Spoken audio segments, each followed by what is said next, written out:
Salut YouTube. Alors aujourd'hui on se retrouve pour un vlog très spécial puisque avec mon copain on va aller visiter le zoo de Johan La Flèche.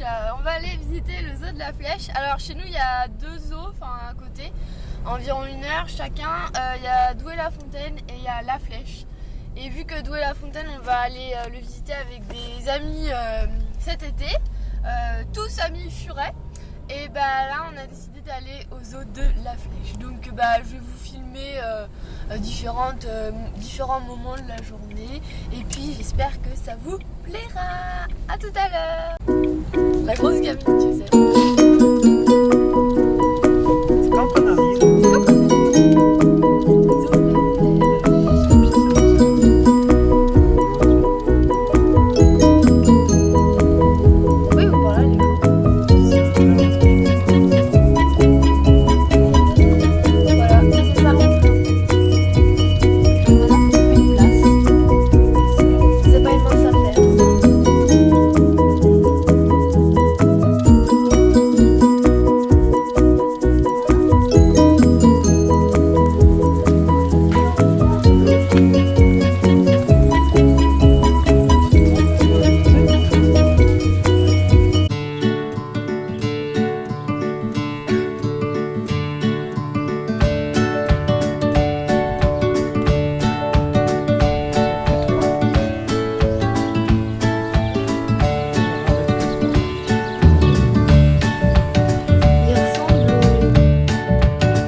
Petite question pour vous, est-ce que tout le monde va bien ce matin? Oui. Ouh là là, moi, vu le nombre que vous êtes, je trouve que c'est un petit oui. Alors je repose ma question, est-ce que tout le monde va bien?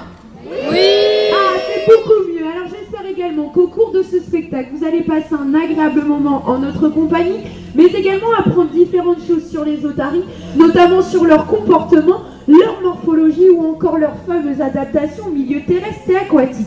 Et en parlant de milieu aquatique, sachez que les otaries utilisent différents moyens de locomotion dans l'eau, et l'un d'entre eux ressemble au sport national de la Californie. Je veux bien sûr parler du surf, tout à fait. Alors ça tombe bien puisque Jimmy et Cookie sont californiens et ils vont tout de suite vous en faire une petite démonstration.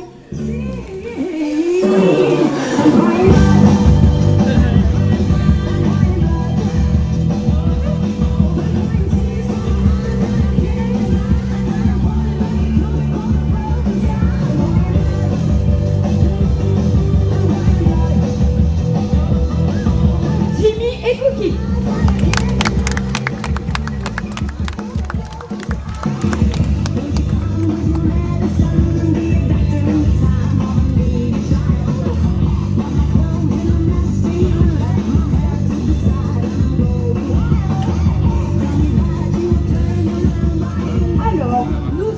D'accord, vous avez en face de vous deux otaries.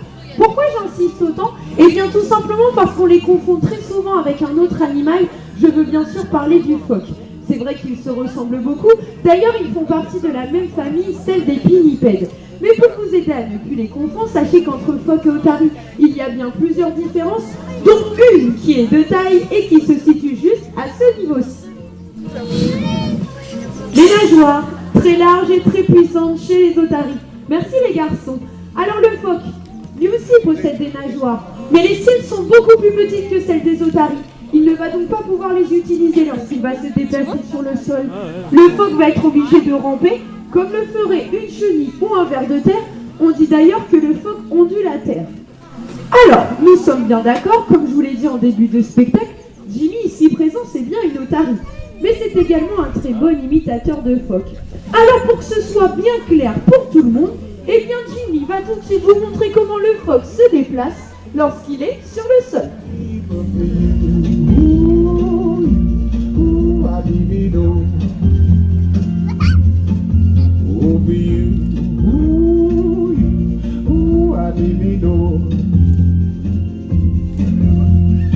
Merci Jimmy.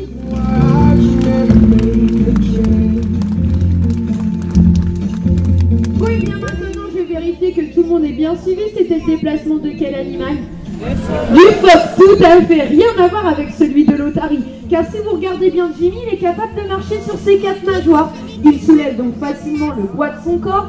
S'il peut marcher, il peut bien évidemment courir, et bien plus vite que nous. Et même pourquoi pas, s'il le souhaite, faire quelques petites acrobaties.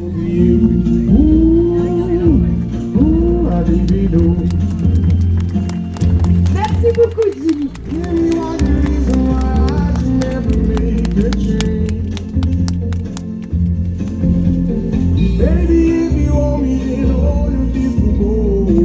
Oui, bien maintenant, plus d'excuses. Grâce à cette astuce, vous ne pourrez plus jamais confondre les phoques et les otaries. Alors sachez que vous ne pouvez pas trouver d'otaries en Europe, mais uniquement des phoques, alors phoque gris ou phoque veau marin, et même sur nos côtes françaises, notamment en baie de Somme ou encore en baie du Mont-Saint-Michel. Bon et bien maintenant, je vais passer à un exercice que je suppose vous attendez tous depuis le début du spectacle. Je demande à Cookie d'aller toucher son ballon rouge qui est situé juste au-dessus du bassin, alors que tout le monde se prépare parce que c'est le moment. Appareil photo, caméra, est-ce que tout le monde est prêt? Oui. Ah, 2 minutes de spectacle, j'ai perdu tous les gradins. Ah, je me sens très très seule, hein. Allez, je compte sur vous, est-ce que tout le monde est prêt? Oui. C'est beaucoup mieux. Allez Cookie, c'est parti, on y va. La boule.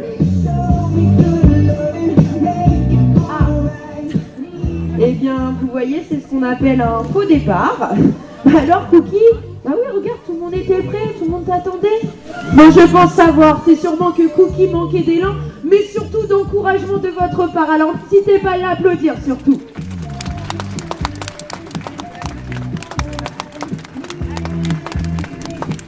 Bon, là, Cookie, tu n'as plus d'excuses, c'est parti, la boule.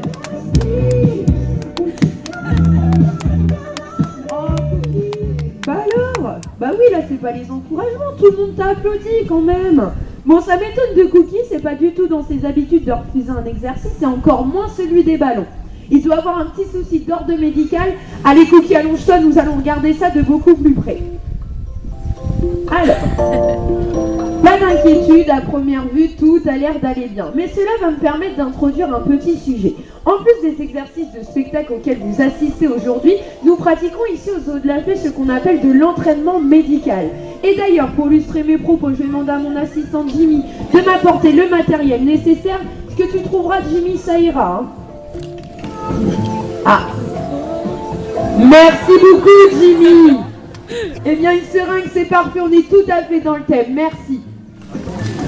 Alors, comme je disais, l'entraînement médical va nous permettre d'ausculter nos otaries au quotidien. Elles prendront des positions comme celle-ci, ce qui nous permettra de contrôler par exemple leur nageoire, leur abdomen ou encore réaliser des prises de sang. Alors rassurez-vous, les seringues qu'on utilise, elles sont beaucoup plus petites que celles-ci. Tout ça sur la base du volontariat de nos otaries, bien évidemment sans besoin de les capturer et forcément sans besoin de les stresser. Et si vous regardez bien Cookie, il n'a pas l'air du tout stressé là. Un Cookie, fais voir, complètement détendu de la nageoire. Ah oui, en effet. On est bien la Cookie, Oui, on profite du soleil, des caresses. On est vraiment bien. Bon, par contre Cookie, tu l'as vu, on a du monde en face de nous. Il faut continuer le spectacle. Allez, tout va bien. Merci beaucoup Cookie.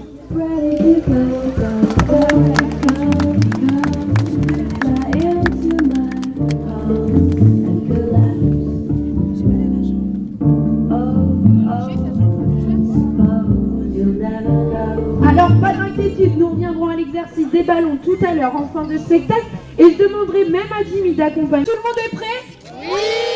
Eh bien, c'est parfait. Jimmy, Cookie, c'est parti.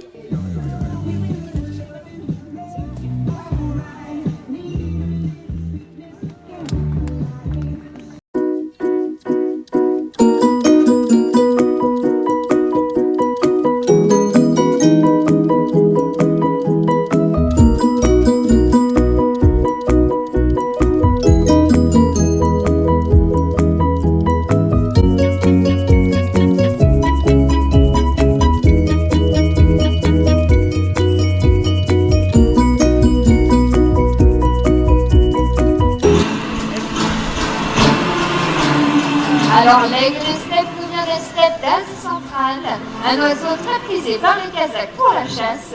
Il va l'utiliser pour chasser des proies allant jusqu'à la taille du lièvre.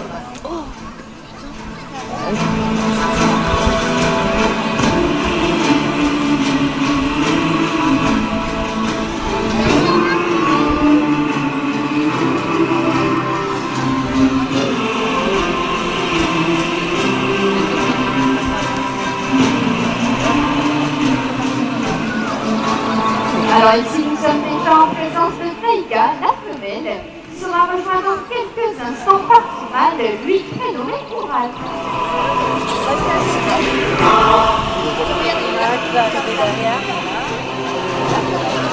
Le voici qui nous rejoint.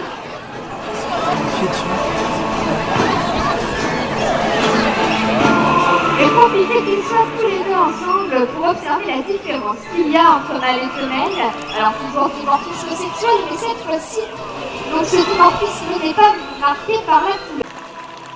Alors on n'a pas d'aigle royal, mais ce n'est pas bien grave car on en a un autre aigle à vous présenter et qui n'a rien à envier à l'aigle royal. Un aigle mythique, un aigle qui est vénéré par les Indiens d'Amérique, qui est d'ailleurs l'emblème des États-Unis. Voici le pigard à tête blanche.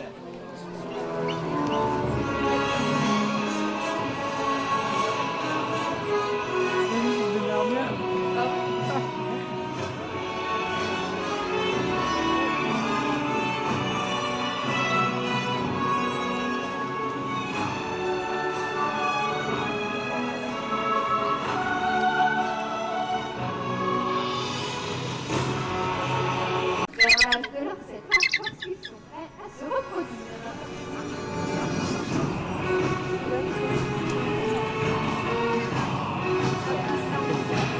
Regarde, c'est un oiseau pêcheur. Regarde, c'est trop beau. Juste à côté. Le régime est même agrémenté de quelques pâtisseries. Pour ce qui concerne la reproduction, les rencontres entre mâles et femelles ont lieu au printemps et sont très brèves, juste le temps de s'accoupler. Après 8 mois de gestation, les petits naissent dans une tanière. Ils sont au nombre de 2 en moyenne et ne pèsent que 600 grammes. Ils sont 5 fois plus petits que leur mère.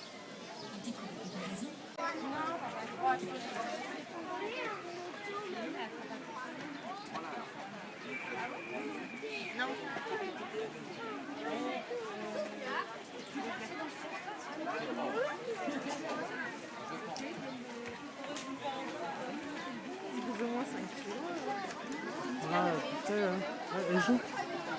Ah, c'est trop mignon, on dirait les purées. Allez.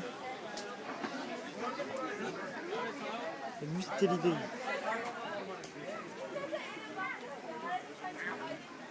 Elle joue. On dirait les filles.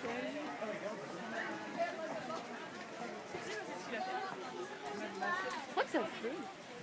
Oh, ça m'étonnerait même pas.